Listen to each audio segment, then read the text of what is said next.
வணக்கம். மாலை முரசு செய்திகளை விரிவாக பார்ப்பதற்கு முன் தலைப்புச் செய்திகளை பார்க்கலாம். வரும் சட்டமன்ற தேர்தலில் 200 இலக்கு என்பதை ஈரோடு கிழக்கு தொடங்கி வைத்துள்ளதாக முதலமைச்சர் மு.க.ஸ்டாலின் கருத்து.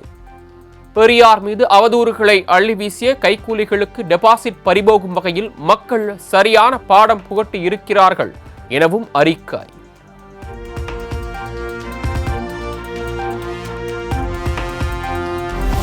தமிழகத்தில் மத வேறுபாடுகளை விதைத்து மக்களை பிரித்து அரசியல் ஆதாயம் தேட சில அமைப்புகள் முயற்சி என திமுக மற்றும் அதன் கூட்டணி கட்சிகள் குற்றச்சாட்டு. மதவெறி சக்திகளின் சூழ்ச்சிகளை முறியடித்து மக்கள் ஒற்றுமையை காப்போம் என கூட்டறிக்கை.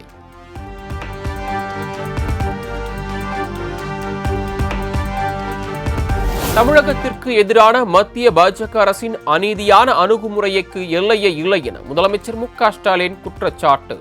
தமிழக மாணவர்களுக்கான 2512 கோடி ரூபாய் நிதியை பிற மாநிலங்களுக்கு திருப்பிவிட்டிருப்பதன் மூலம் மத்திய அரசு பகிரங்கமாக முரட்டல் விடுத்திருப்பதாகவும் விமர்சனம்.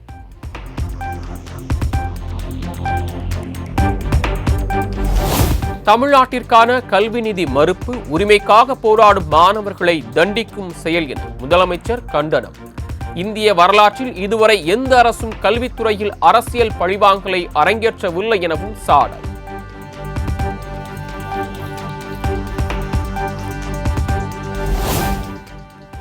எந்த கட்சியுடனும் தற்போது வரை கூட்டணி தொடர்பாக பேசவில்லை என தமிழக வெற்றிக் கழகம் தகவல்.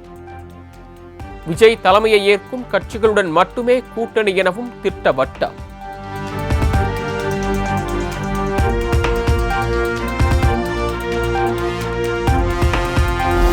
அத்திக்கடவு அவிநாசி திட்டத்தையொட்டி விவசாயிகள் மற்றும் பொதுமக்கள் சார்பில் நடைபெற்ற நன்றி தெரிவிக்கும் விழா. மாட்டு வண்டியில் வருகை தந்திறங்கிய எதிர்க்கட்சித் தலைவர் எடப்பாடி பழனிசாமிக்கு உற்சாக வரவேற்பு.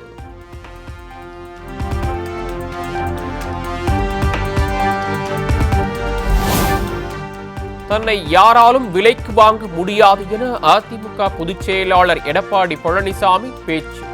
பணத்தாலோ பொருளாலோ தன்னை யாராலும் அடிமைப்படுத்த முடியாது எனவும் திட்டவட்டம்.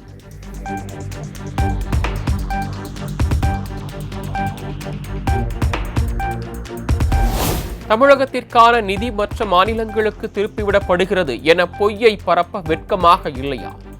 செயல்படாத திட்டத்திற்கு மத்திய அரசு எவ்வாறு நிதி வழங்கும் என்றும் முதலமைச்சர் மு.க.ஸ்டாலினுக்கு அண்ணாமலை சரமாரி கேள்வி.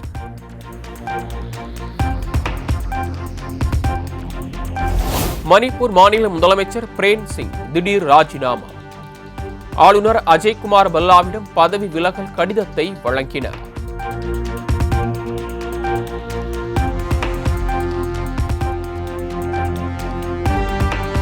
மணிப்பூர் சட்டப்பேரவையில் நம்பிக்கையில்லா தீர்மானம் கொண்டுவர எதிர்க்கட்சிகள் திட்டமிட்ட நிலையில் பதவி விலகிய முதலமைச்சர். வன்முறையை தூண்டும் வகையில் பேசியது குறித்த வழக்கில் விளக்கமளிக்க உச்சநீதிமன்றம் உத்தரவிட்டதாலும் ராஜினாமா என தகவல்.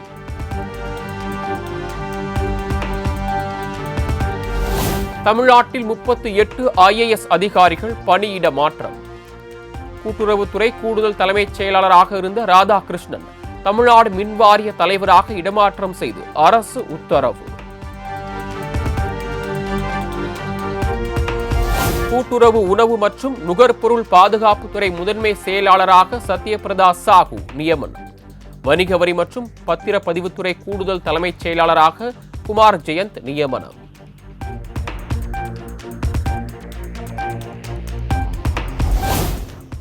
கோவை ஆட்சியராக பவன்குமார் மற்றும் தேனி மாவட்ட ஆட்சியராக ரஞ்சித் சிங் நியமனம். தமிழக அரசு உத்தரவு.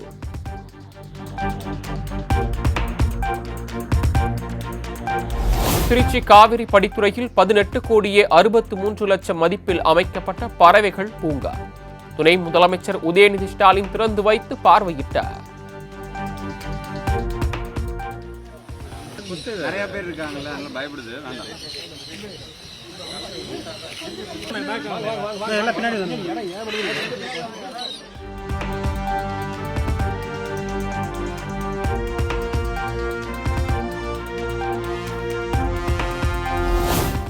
பாஜகவுக்கு மக்கள் வாக்களித்துள்ளதற்கு நாம் மதிப்பளிக்க வேண்டும்.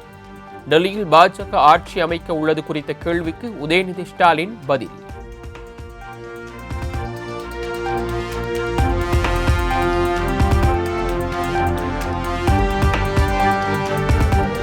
எந்த விதமான சந்தேகமும் மாற்று கருத்தும் இல்லை. இதனை திருச்சி மாவட்ட மக்கள் மட்டுமின்றி தமிழ்நாட்டுடைய அனைத்து தரப்பு மக்களும் பயன்படுத்திக் கொள்ளுமாறு நாங்கள் கேட்டுக்கொள்கிறோம். நன்றி, வணக்கம். டெல்லி எலெக்ஷன்ஸ் சார், இந்தியா கூட்டணி அந்த மக்கள் முடிவு எடுத்திருக்காங்க, அவங்க வாக்களிச்சிருக்காங்க, அதுக்கு மதிப்பு கொடுக்குறோம்.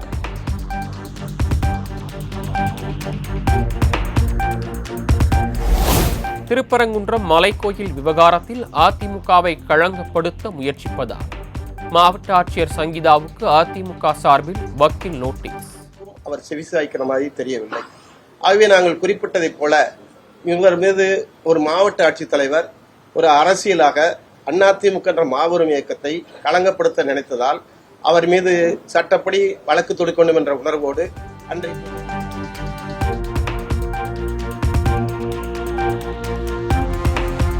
தாவேகா தலைவர் விஜய் ரூமில் அமர்ந்து பேசுவதை விட்டுவிட்டு வெளியே வர வேண்டும் என பிரேமலதா விஜயகாந்த் வலியுறுத்தல்.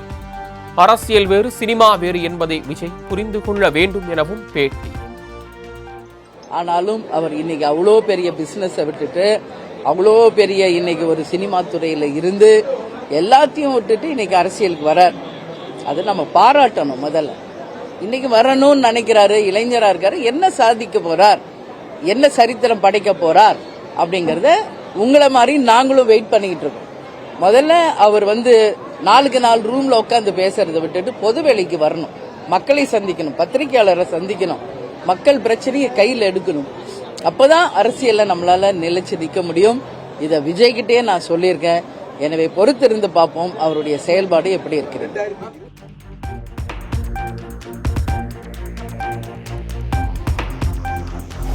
தமிழகத்தில் ஆன்லைன் கேமில் பணம் கட்டி விளையாட சிறுவர்களுக்கு தடை. புதிய விதிமுறைகளை வெளியிட்டது தமிழ்நாடு ஆன்லைன் கேமிங் ஒழுங்குமுறை ஆணையம்.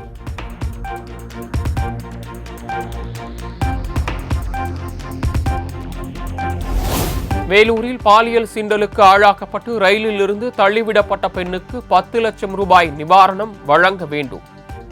இந்திய கம்யூனிஸ்ட் கட்சி சார்பில் முதலமைச்சர் மு.க. ஸ்டாலினுக்கு மனு.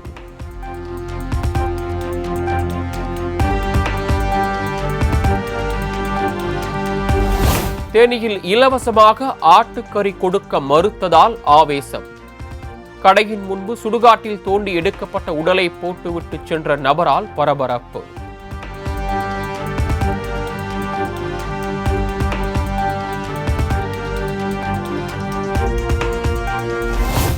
ராமநாதபுரம் மாவட்டம் பரமக்குடியில் ஐயனார் கோயிலை நடிகர் வடிவேலுவின் ஆதரவாளர் அபகரிக்க முயற்சிப்பதாக புகார். கோயில் அறங்காவலரை கண்டித்து கிராம மக்கள் போராட்டத்தில் ஈடுபட்டதால் பரபரப்பு. ஒத்துழைப்பு செய்யும்படி கிராம பெரியோர்கள் சார்பிலே ஆர்ப்பாட்டம் சொந்தமான சாத்தியப்பட்ட கோயிலை தனிநபர் ஆக்கிரமிப்பு.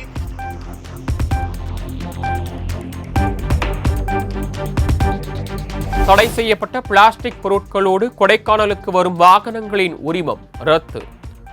கூடுதலாக 1000 வாகனங்கள் நிறுத்தும் வகையில் 4 இடங்களில் பார்க்கிங் வசதி ஏற்படுத்தப்படும் எனவும் மாவட்ட ஆட்சியர் தகவல்.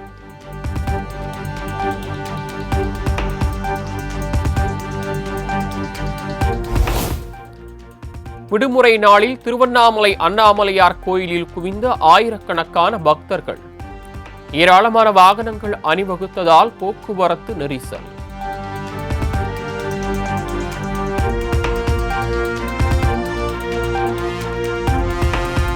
கோவையில் 8வது வாரமாக களை கட்டிய ஹாப்பி ஸ்ட்ரீட் நிகழ்ச்சி.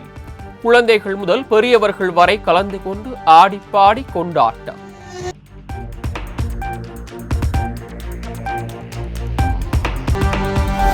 மூன்று நாள் அரசுமுறை பயணமாக பிரதமர் மோடி நாளை பிரான்ஸ் பயணம்.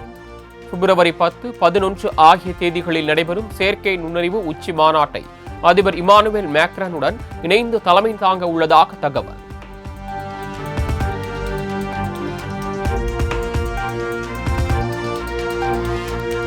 கேரள தயாரிப்பாளர் சங்கம் மற்றும் திரைப்பட ஊழியர்கள் கூட்டமைப்பினர் வரும் ஜூன் 1ஆம் தேதி முதல் வேலை நிறுத்தம். நடிகர்களின் சம்பளம் மற்றும் திரைப்படத்திற்கான வரியை குறைக்க கோரிக்கை.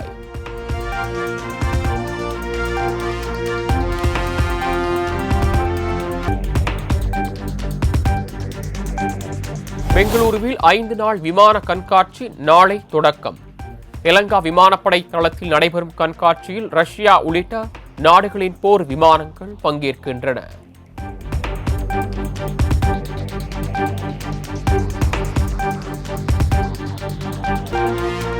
டெல்லி முதலமைச்சர் அதிஷி ராஜினாமா. துணைநிலை ஆளுநர் சக்சேனாவை சந்தித்து தமது ராஜினாமா கடிதத்தை வழங்கினார்.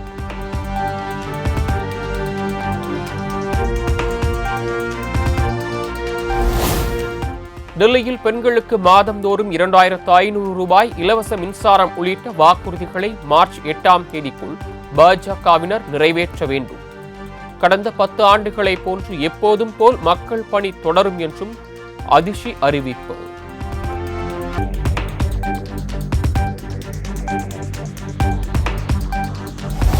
புதுடெல்லி தொகுதியில் வெற்றி பெற்ற பாஜக வேட்பாளர் பர்வேஸ் வர்மா வாகன ஓட்டிகளுக்கு இனிப்பு விநியோகம். அரவிந்த் கெஜ்ரிவாலை சுமார் 4000 வாக்குகள் வித்தியாசத்தில் வீழ்த்தியதை அடுத்து கொண்டாட்டம்.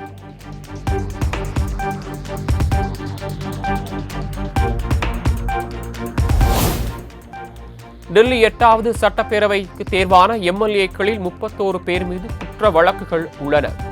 வேட்பாளர்களின் பிரமாண பத்திரங்களின் அடிப்படையில் தேர்தல் உரிமைகள் அமைப்பு தகவல்.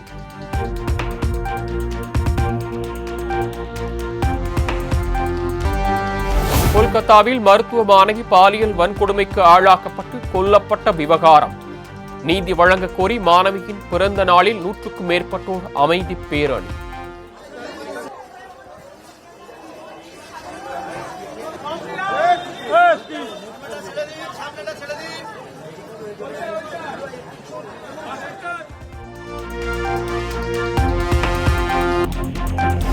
ராஜஸ்தானில் விமர்சையாக நடைபெற்ற தன்பாலின ஈர்ப்பாளர்களின் பேரணி. இசைக்கு ஏற்ப நடனமாடி உற்சாகம்.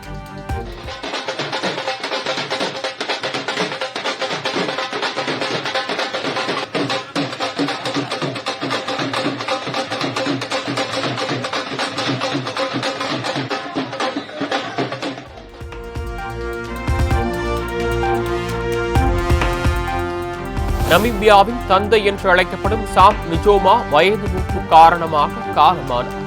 தென்னாப்பிரிக்காவிலிருந்து சுதந்திரம் பெறவும் நிறவெறி ஆட்சிக்கு எதிராகவும் போராடிய நமீபியாவின் தந்தைக்கு அந்நாட்டு மக்கள் அஞ்சலி.